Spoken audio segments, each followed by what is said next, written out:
Hello, everyone. Welcome back to Line Change, the NHL betting podcast from the Action Network. My name is Michael Leboff, and joining me for an abbreviated episode as we wind down the league, looking forward to the All-Star break this coming weekend, are Tim Kalinowski and Nick Martin. Only two games to discuss for Tuesday night.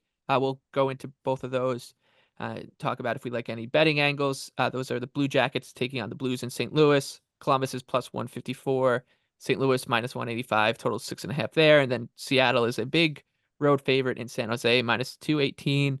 Sharks are plus 180. The total is hanging at 6. For that one, we're going to also use today's episode to reset on the Eastern Conference, talk some futures in the East. And then for tomorrow's episode, we'll preview the 3-game slate. And of course, we're going to go deep into that Super Bowl between the Sharks and Ducks. And we'll also talk about the Western Conference futures and anything we have to say there. So before we get to the East and reset the futures board for the second half, we'll talk about Blue Jackets and Blues.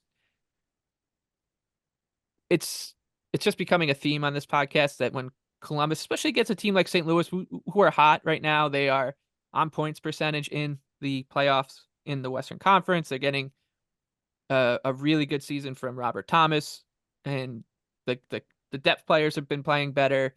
A good new coach bounce for the first couple, whatever it's been 4 or 5 weeks under Drew Bannister. Major power play turnaround. Yeah, power play's turning around, which I guess shouldn't have been a huge surprise given what we've seen from this team. But like crazy. Yeah. like 30th to like second. Crazy. That said, I think that these are the spots we generally lean towards betting Columbus because of their scrappy nature. They did score a win over last week when we were talking about this angle in Calgary. They played pretty well against Edmonton. They took Vancouver to the bitter end as well on the road. So this is just the type of situation. These are the type of situations we look for Columbus. So it's not my favorite bet on the Blue Jackets. I've had my fair share of them this season, but I still think, Nick, it's hard to find a way in on St. Louis and much easier to find one on Columbus here at this price. Yeah, I would say Columbus or pass, but are we probably pumping it up on a normal slate? I don't know. So for Columbus, this is 3 and 4, end of a long Western swing. Like I wouldn't be surprised to see them just kind of get run out of the building here. The other thing is with St. Louis, I think they've been on a super lucky heater here. Like this is, and it's funny, right around the time we said their power play is going to heat up, and this is a team that's traditionally outscored expectations, and they can move the puck enough to create chances that are undervalued. All of that good stuff. That's exactly what they've done in all of these 4-3 overtime wins, where they were probably not the better team for much of the game at all, and their big stars came up with some big plays. But that's not a case to bet them here. I think we'll probably see them getting like pumped up a little bit, given the number and how bad Columbus's reputation is. But yeah, I definitely wouldn't be playing the Blues at this number. Yeah, I mean, honestly, I was getting really excited at the halfway point of this podcast. Like, I was kind of being quiet about it, lurking in the weeds, that since joining this group, I had my best NHL betting season of my life. And I was kind of like, well, what a great success story that I was kind of dealt this hand of, being with you guys every day or so during the week and forcing me to be a better handicapper and all that. And a lot of that has gone out the window in the last week. It has been really, really tough. And I think just I'm in the dumps, man. I'm beside myself. I would say that one of the things I kind of think I'm going to learn and take away from this little stretch here is that I kind of underestimated teams heading into the All-Star break that were just kind of hanging on by a thread and like begging for that break that, they'd kind of run out of gas. Maybe they were overachieving. Think of teams like Philadelphia, who I was, trying to zig while everyone zagged of like, they're going to come down to earth and being like, no, this is still like a great team to back because of their effort night in and night out. And there's a lot of talk about teams that sell at the end of the regular season. It's like, oh yeah, fade these teams. They're done. They're quitting. And like, maybe there's not enough emphasis put on heading into the All-Star break. And that's kind of what I look at with Columbus here and the 3-4. It's like, let's just get the hell out of here. Like, we're playing one more on the road here. We're banged up. Like, we're, depth wise with the line A thing. Like, it's been a long season with the goaltender stuff. Like, if for me, I'm like, this team just wants to get the hell out of here. Come on, right? One more game till the All-Star break and get a nice, 10 days off, wherever it is. Like, I think I underestimated kind of that with a lot of teams, honestly. Yeah, and I mean, I'll defend you, Tim. How many of those picks did you probably have like 20% value compared to close, or from when you bet compared to close, and lost in overtime on a zillion of them? The one thing that I will throw out too that I think is a really relevant game note on this one is Merzlikins and Tarasov have pretty drastic splits. I feel like it wasn't getting like it hasn't gotten that much credit. I threw it out there before Sunday's game how different the two had been. And I think it is kind of notable because I feel like a lot of the times you hear people who are like, so, they're waiting for the goalie confirmation and fair enough. And it doesn't seem like you get that with this, but Tarasov has an 881 save percentage. So probably is one of those teams now where you want to pay attention to who's going to start. One thing I've learned this NHL season, Tim, is the more people say things are going to change, the more they're just going to stay the same.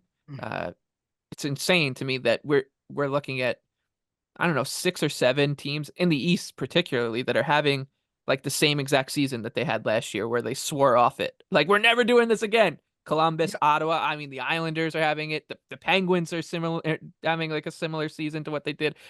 Even the Caps, Nick, like, I was this going to is say, exactly definitely, the same thing yeah. as last year. The Bruins in a good way. It's bizarre that this league, everyone's like, this is the one. This is the season where the Eastern Conference gets absolutely shaken up, and this team does this and this team does that, and Columbus puts pressure on, and none of it has happened. Even the Lightning and the Rangers, you can throw in those Yep. exact Yeah, boats. The exactly. Rangers are the exact same team, like all the same strengths, the same arguments why you're probably thinking they can't win the cup. And the same thing in Tampa, I think, too, Yep. where like they're getting a little hype. They're Detroit, hot right now. like Detroit Yeah, had their hot streak like right around this part of the season last year, and then in February and March came back down. It's really just maybe, the Devils, I guess. yeah, like I was gonna say, there's like 3 teams in the East that are having very different seasons. It's the Devils, the Flyers, and you could say the Panthers too. Because even the Sabres, right? The Sabres were kind of middling, and then they got hot in the stretch. Everything's been the same. The Canadians, oh, look at them, scrappy around the playoff cut line. This team is so, so scrappy. Then the bottom falls out. It's nuts that the Eastern Conference could just end up shaking out the exact same way here, with like one exception. So you just like flip Florida and Toronto. Yeah, I feel like we were really good at identifying a lot of those spots too throughout the like beginning part of the season. Like, no, now the time's like whatever. But I'm just so sick of trying to chase your Islanders, so sick of trying to chase The fading Senators. like Tampa Bay, the Senators. Like, it's just been really, like, again, I especially with these thinner teams underestimating like when they have injuries or someone leave or whatever, like that their depth takes a Yep. bigger hit than these other than a top team, right? Right. Okay, let's talk Seattle and San Jose. Front end of a back-to-back for the Sharks. Uh, Nick, you were talking that before we got on here that you think backing the Kraken to cover the puck line could be a way to have some action on a pretty lonely slate here on Tuesday night. Yeah, you can get the Kraken are at plus 128 to cover the puck line as of recording. I don't mind that. That would be my favorite side or total out of these 2 games, which I mean everyone knows they're pretty bad games, but like Tim talked about with teams just looking to get to the All-Star break, maybe that's the Sharks here. The Kraken are now healthy.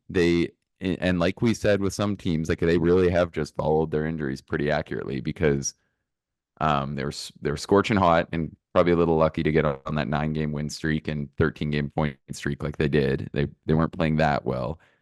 But since they got the bodies back in the lineup, they smoked Chicago. They looked solid versus St. Louis in a tough loss, and then they had a good win last night over the Blue Jackets. And with Burakovsky back in the mix, they're now healthier than they've really been at any point recently. So, because I think it's just Belmar, who's out. So I don't mind the Kraken here. Like if I mean, I'm gonna end up playing it just given the slate and the fact that we're heading for even just nothingness after that in the NHL.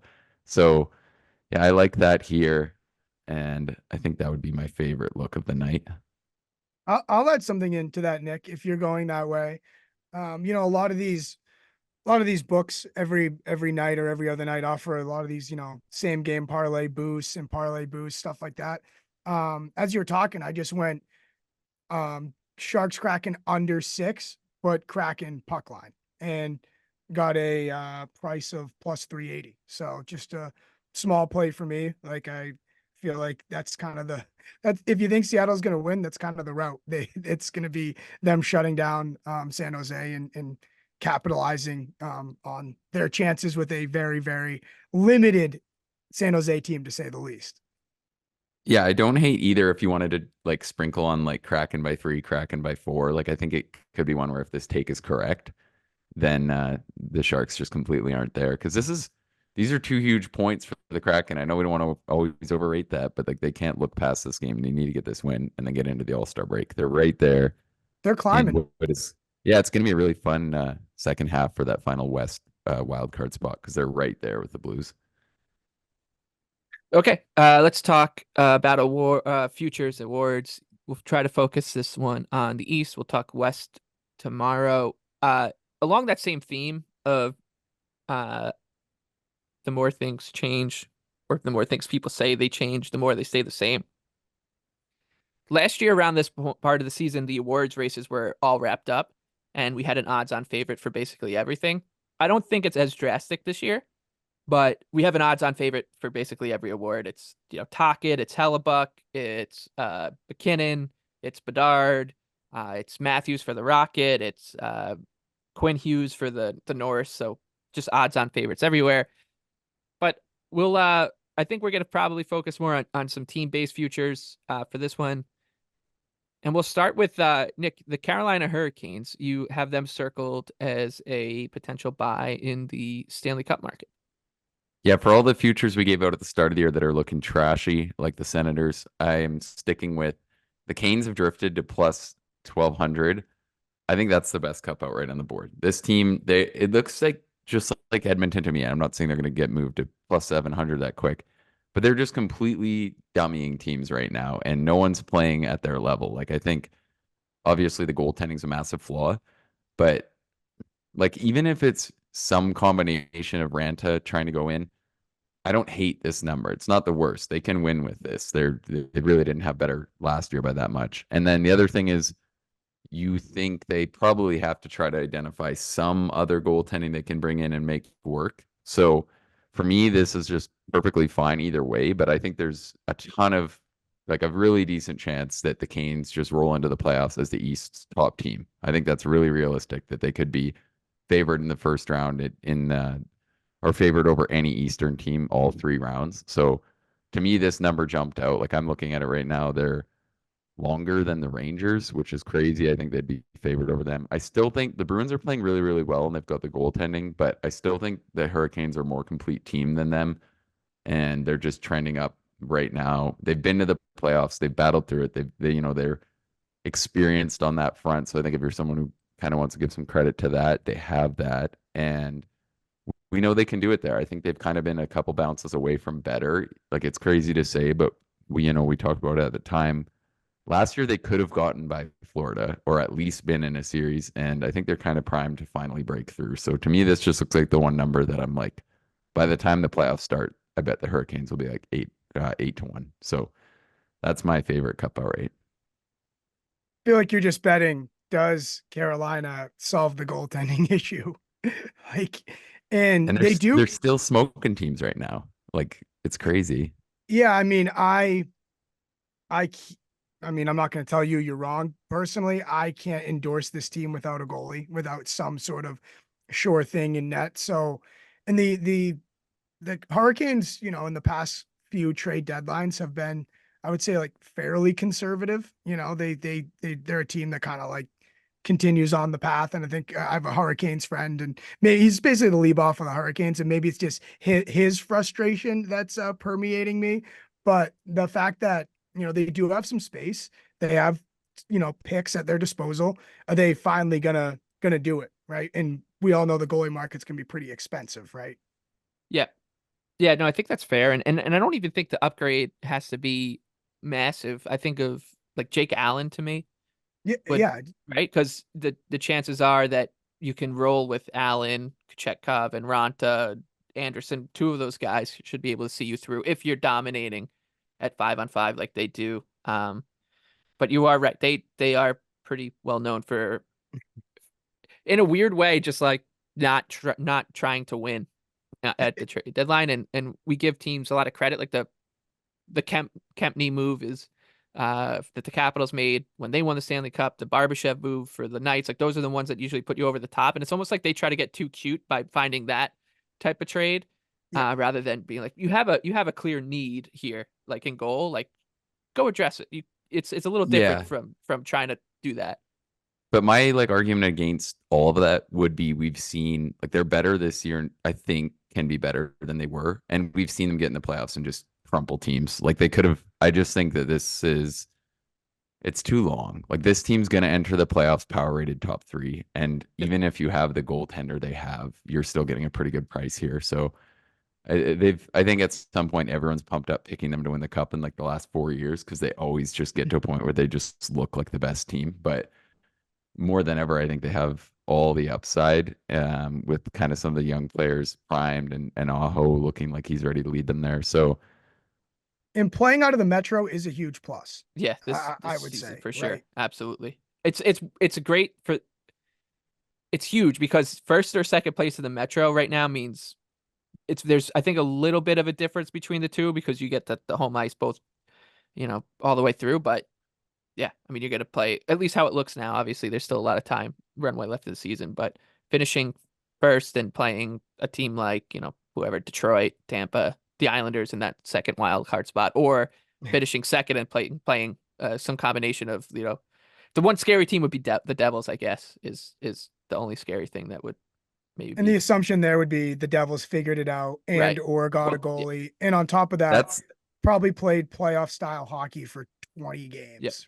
yeah, Like, that's looking further and further away, right. especially with all the moving parts. And like you look at what Carolina did to them last year, they pretty much just slapped them. Like, yeah, finishing 2 in the Metro is looking pretty sweet. That'd Yep. be a pretty good proposition for any team. That's a good point because I think that the prevailing narrative, because for the past 5 years it's been the Metro's been a gauntlet, will still be there. Like people will be like, oh man, the Metro's gonna be an absolute, slugfest. And then you look at the teams, you're like, there's one good team in the Metro right now. So I don't know what if that's still true.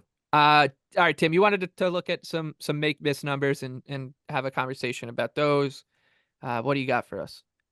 yeah, well, speaking of basically the Metro, these are all essentially Metro teams. This East, I'm trying to kind of project when you talk about Cup futures, like Nick mentioned. I'm trying to look at who the books think are going to get in, are going to get in, and Philly is still in a playoff spot, but they're now plus 140 to make the playoffs. So the books are telling you better chance than not Philly's not making it. And then I'm like, well, who's taking their spot? You look at Pittsburgh, they're minus 150 to make, which is super interesting. This Penguins team, we could do 3 hours on them alone. The Devils, despite all of their deficiencies and how it's gone for them, injuries, etc., they're minus 115 to make it. Like I don't. I'm basically just trying to pinpoint the team that's going to replace Philly here. Detroit's plus 130. Your Islanders leave off. You can get it plus 300. So I know I just listed off a lot of numbers for you, but I'm basically asking who, not to bet it, but who's your kind of pick to fill this whole thing out? Do we believe in the Devils as much as the books? Because to me, I'm kind of scratching my head like, when is it going to come if it's happening, right? Yeah. Oh, I mean, it just got, and apparently they're shopping for a center, which makes sense. But the situation just got a lot worse. They just lost a center that had been really, really competent for them. So, I mean, obviously I don't know what the word is on Jack Hughes. That's kind of the most important thing. If they don't get him back soon, they're not making it. And I think the Penguins thing, like you can't bet that they're in a good situation with the games played, but they're definitely getting some credit for the underlying process, which continues to not produce actual wins. So, oh, I don't know. The Islanders or the Penguins. It's crazy that the 3 spot in the Metro could end up just being like a complete joke, where it's like one of these things where they probably are going to have less points than both wild card spots is the potential. And I think, oh, I don't know, like as low as we've been on the Red Wings, I almost kind of like their chances more than some. If they were in that div, I would like kind of like their chances, I think. Uh, yeah, I think Nick, you put it perfectly. Like if you're putting odds aside, I think the pick most people would just say Pittsburgh, right? But I think when you factor in the odds, you're offering the Devils, and you have to pay vig on the Devils, and then you have to pay a -150 on Pittsburgh. Most people would then say, okay, like the Islanders are probably the best uh, bet of that bunch. But it's just a good time to remind people just how long, like it seems like because we've played so many games and we've done so many podcasts. We meet 3 times a week during the NHL. The NHL is such a grind. It feels like we should be closer to the end of the season than we actually are. Um, we're not there. And you look at the the Penguins have a pretty tough schedule coming out of the break. I want to read you what Detroit has to deal with. So they play Ottawa on Wednesday night, and then coming out of the break, home to Vancouver, at Edmonton, at Vancouver, at Calgary, at Seattle, home to Colorado. Then it's like Blues, Capitals, Islanders. So it's a gauntlet for the Red Wings where you could see them just coming hard back down to earth and being sucked back into that pack. Do we trust the Lightning? I don't know. Like it's almost to the point where I would just be like, stay as far away from these numbers as possible, because it's really, really, really hard to, I think, odds aside, pick the right question, and then when you factor in odds, trying to find value. Yeah, and to piggyback on that, what I think this like kind of break here is good to do is kind of like the scouting of what you just said, Leboff. Like, oh, if Detroit's +130, and I'm like, oh yeah, Detroit's playing well, like pull up the damn schedule and see what it's gonna take. Because even if you like the Red Wings, you're really high on them, you might just be better served waiting. Like, what? Hey, why is this team at that number? Pop up the schedule, take a look. Like, maybe you're better served betting that team just money line every other night. Like, it's kind of like, just it's a good tool to use as a forecast for yourself. What do the odds makers think? And am I wrong? Are the odds makers wrong? Are we both wrong? Like, who? Because that Detroit thing, I was like, wow, I really like how they're playing. Then you read me that schedule. It's like, yeah, well, thanks, but no thanks. I'll see you March 1st when I take a different look at where they are. Yeah, well, and the other thing that I think is kind of a good tie-in, like when we're talking, I feel like the overarching like theme of what we're getting at is here that the numbers look right and that you don't need to bet any of these and just hand off some free vig to the books when you don't think you have an edge. And I do think this is a good time to kind of tie in a point on NHL betting that we've been seeing a lot, Tim, in like you want to bet less when you don't think you have an edge, right? Don't bet more when you think you're off, like especially kind of with picks we give out the day before. And if the number moves, like Tim, if I'm going to offer you a price on a coin flip and I'm going to offer you tails at +110, obviously you're going to hammer it, right? You have a guaranteed edge, you know it, whatever you're comfortable with in terms of that, you're going to take it on. But if the number moves and I'm offering it to a -102, then you're just an idiot if you take it, right? So like I Right. think this is like kind of an important concept when you're thinking about like if you're always going to bet to win one unit, especially, and the number moves and the number is just corrected. I think that's kind of an interesting thing to keep in mind, especially when you're talking about juiced prices. It's it sucks. It's hard. I am like, Well, especially when every game's a shootout and so marginal too, right? Like I feel like half the games we bet on is like an overtime or a shootout. So even if you're, doing it pretty recreationally, it's like frick, you got to try to get good numbers because it's really close out there this year. and having multiple outs, it's just like half the game. Having multiple outs here. Some of these lines, they're completely different, one place to another place. Don't be like me, continue to chase the Kings. That's been, can't wait to talk about them on tomorrow's episode. That team had enough of them. Um, Okay. Before we get out of here, I'll just quickly run through the Eastern odds. So the Hurricanes and the Bruins and the Panthers are co-favorites at the book I'm looking at. They're 5-1 each at FanDuel. The Rangers are right behind them at plus 550. Then it's the Leafs at 6, Lightning 10-1, Devils 12-1, Penguins 13-1, the Islanders, Flyers at 30, and the Red Wings are at 45. So it does seem like we're at the point now where the East has separated into some sort of class system, but I would argue that there's a couple teams that are being priced. I like the Bruins, the Hurricanes to me, and the Panthers. Those are the three best teams in the East right now. I don't think that the Rangers, Leafs deserve to be as close as they are. And then the Lightning, I couldn't tell you where to put the Lightning. I couldn't tell you. Feels like we could be talking here on, May 10th and being like, well, here the Lightning are in the Eastern Conference Final again. How did we get here? And but I don't know. So You it should be a blink. fun race. Lebo, sorry, you blink, they're minus 400 to make the playoffs now. It's I mean, crazy. what?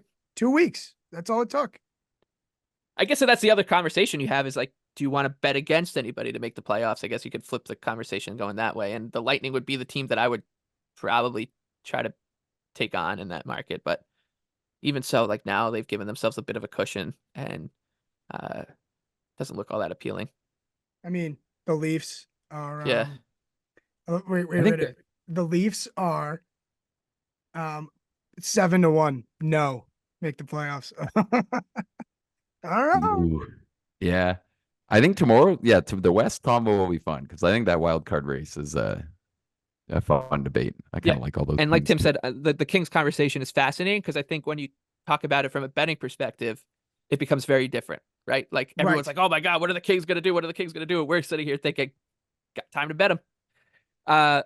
All right, so we'll get into that, and we'll talk about the 3 Wednesday games tomorrow. If you forgot during this futures conversation, Nick and Tim were talking about betting the Kraken in a rout against the Sharks.